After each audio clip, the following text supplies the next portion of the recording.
Hello Philippines and hello world! Nandito na naman si CJ's Home. I wanna share you guys my avocado ice cream recipe. Ang sarap talaga. So delicious. Bago tayo magsimula, intro muna tayo.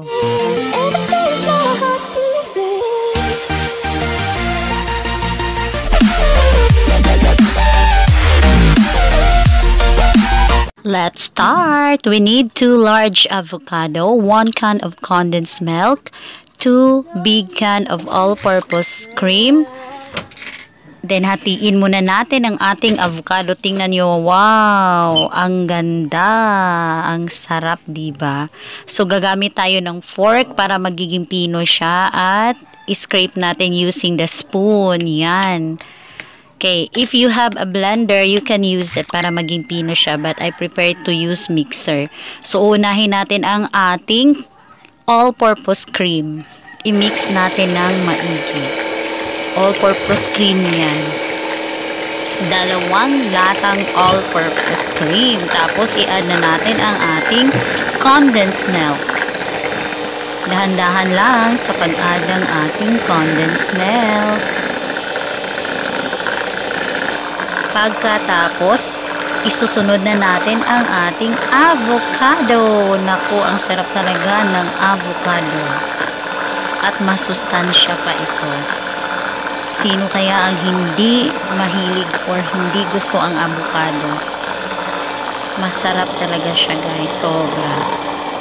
Okay, tapos na. Ilalagay na natin sa ating ice cream cup. Pwedeng pang negosyo, guys. Malaki ang kikitain natin dito, lalong-lalo na ngayon kasi mainit ang panahon.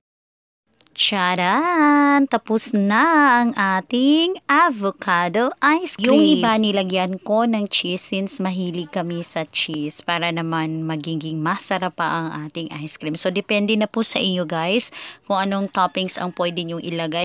Basta make it sure na mas lalong sasarap ang inyong ice cream. You look so good, you look so sweet, looking good enough to eat.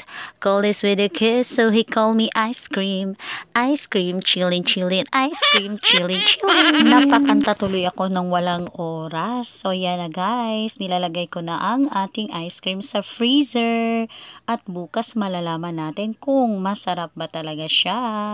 See you tomorrow. Ice cream, chili, chili, ice cream. So, ito na guys. Tingnan nyo.